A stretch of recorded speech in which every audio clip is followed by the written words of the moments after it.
కీర్తన 20వ వచనంలో వ్రాయబడిన మాటను ఒకసారి చదువుకుందాం. కీర్తనల గ్రంథము 69:20లో చూస్తే, నిందకు నా గుండె బద్దలాయను అనే మాట, నిందకు నా గుండె బద్దలాయను, నేను బహుగా కృషించి ఉన్నాను. కరుణించు వారి కొరకు కనిపెట్టుకుంటుంది గాని ఎవరునూ లేకపోయింది. ఓదార్చు వారి కొరకు కనిపెట్టుకుంటుంది గాని ఎవరునూ కానరారైంది. అనగా యేసుక్రీస్తు వారు పొందిన శ్రమలలో ఒక శ్రమ ఏమిటంటే నిందలు. లేని నిందలు, చేయని నిందలు. ఆయనను గురించి ఇక్కడ వ్రాయబడిన ప్రవచనము, నిందకు నా గుండె బద్దలైపోయింది అంటున్నాడు. నిజముగా మనిషి యొక్క జీవితంలో కూడా చూసినప్పుడు మనము చేయని నేరము మన మీద మోపితే మన గుండె పగిలిపోయేంత శ్రమ మనం అనుభవిస్తాం. యేసుక్రీస్తు వారి యొక్క జీవితంలో కూడా అదే జరిగినది. నిందకు ఆయన గుండె బద్దలైపోయింది. ఆ బద్దలైపోయిన ఆ గుండెతో ఓదార్పు లేని వారుగా ఉన్నారు. ఓదార్చు వారెవరైనా వస్తారేమో అని చూచాడట. ఎవరు ఆయనను ఓదార్చలేదు.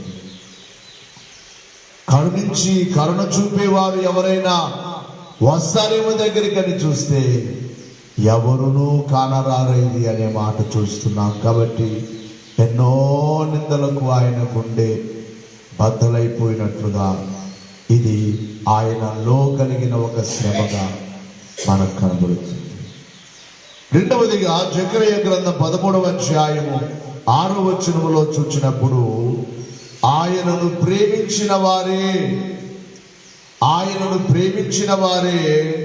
ఆయనను శ్రమ పెట్టినట్లుగా, జకరియా గ్రంథం 13వ అధ్యాయం 6వ వచనంలో త్వరగా ప్రభువును గూర్చిన ప్రవచనాలు ఇవన్నీ కూడా, నీ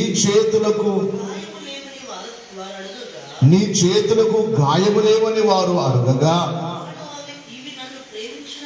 ఇవి నన్ను ప్రేమించిన వారి ఇంట నేనుండగా నాకు కలిగిన గాయములే. నన్ను ప్రేమించిన వారు, నేను ప్రేమించిన వారు, ప్రేమించవలసిన మానవుడు. దేవుడు లోకాన్ని ప్రేమించాడు, లోకము కూడా లేక దేవుడు మానవుని ప్రేమించాడు. మానవుడు కూడా దేవుని ప్రేమించాలి, కానీ ప్రేమించిన మానవుని ఇంట ఉన్నందుకు ఆ మానవుడు ఆయనకి ఏం చేశాడట? చెప్పండి అయ్యామా? గాయములు. నీ గాయాలేంటి? నీ చేతులకు గాయాలేంటి? నీ పాదాలకు గాయములు ఏమిటి అని అడుగుగా,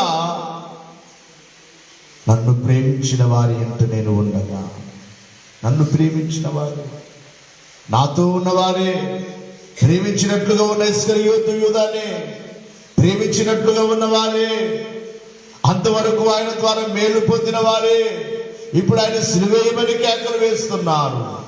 ప్రేమించిన వారే ఆయన గాయపరిచారు.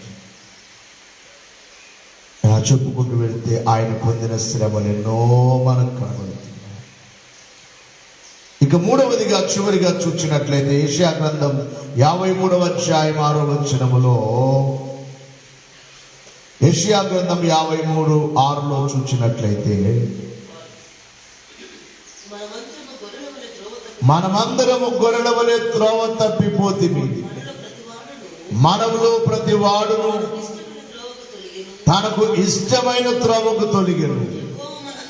యెహోవా మనందరి దోషము అతని మీద మోపెను, అతడు దౌర్జన్యము నొందిన వాడై బాధింపబడిను, అతడు నోరు తెరవలేదు. వదకు తేబడు గొర్రె పిల్లయు బొచ్చు కత్తించు వారి ఎదుట గొర్రెయు మౌనముగా ఉన్నట్లు అతడు నోరు తెరవలేదు.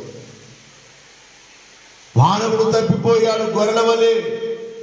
ఓ గొర్రె తప్పిపోయినట్లుగా తప్పిపోయిన మానవుని కొరకై మనందరి యొక్క దోషములు మనందరి నిమిత్తమై ఆయన వదకు తేబడిన గొర్రె పిల్లవలే, ఓ గొర్రె పిల్లను వదకు తీసుకుని వెళ్ళినట్లుగా ఆయనను తీసుకుని వెళ్ళారు.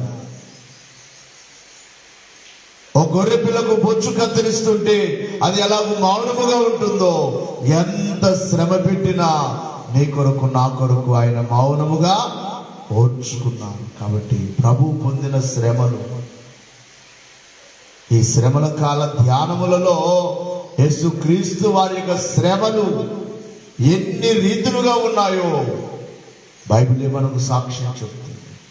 బైబిల్లోనే మనకు కనబడుతున్నాయి. కాబట్టి ఆ శ్రమలన్నీ తెలుసుకొని ఆ శ్రమనాథునికి కృతజ్ఞులమై ఆయన రాకకు రాజ్యమునకు సిద్ధపడదాం. ఇక చాలా విషయాలు ఉన్నాయి. ఒక్కొక్క రోజున ఒక 3 విషయాలు మనం తెలుసుకుందాం. ఇంకా ఇంకా ఇంకా సిలువ వైపు చూద్దాం. ఇంకా ఇంకా ఇంకా ఆయనను ప్రేమిద్దాం, ఆయన ఘనపరుద్దాం, ఆయన రాకకు సిద్ధపడదాం. యుద్ధములు, భూకంపాలు, కరువులు కలుగుచున్నాయి. ప్రభు రాబోవచ్చున్నారు. వచ్చి వారిని పొందుకుందాం. వెలిగింపబడదాం, మండింపబడదాం, అగ్నితో నింపబడదాం, ఆత్మతో నింపబడి ప్రభు రాకకు సిద్ధపడి మేఘమెక్కుదాం. అట్టి భాగ్యం దేవుడు మనకెల్లరకు అనుగ్రహించునుగాక. చిన్న ప్రార్థన. ప్రభాకర్ వాక్యం